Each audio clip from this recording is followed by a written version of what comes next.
ముంబై తరహాలో metro project మంత్రి నారాయణ.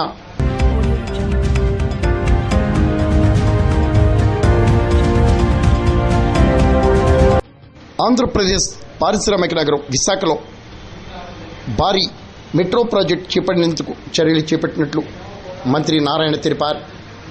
ముంబై తరహాలో ఈ ప్రాజెక్టు చేపట్టాలని అసెంబ్లీ సాక్షిగా మంత్రి నారాయణ వివరించారు. 8/2024లో 2 ఫేజుల్లో ఈ యొక్క ప్రాజెక్టు కంప్లీట్ చేస్తామని, ఫేజ్ 1 46.23 కిలోమీటర్లు, ఫేజ్ 2 30.67 కిలోమీటర్లు. అది కూడా కలకటా మోడల్లో. కలకటాలో 100% యాక్చువల్గా గవర్నమెంట్ ఆఫ్ ఇండియా రైల్వే వాళ్ళు ఆ ప్రాజెక్ట్ టేకప్ చేశారు. ఆ మోడల్లో చేస్తారు నిర్ణయించడం. దానికి సంబంధించి నేను పోయి యాక్చువల్ కన్సర్న్ మంత్రి గారికి యాక్చువల్ రిప్రజెంటేషన్ ఇవ్వడం జరిగింది.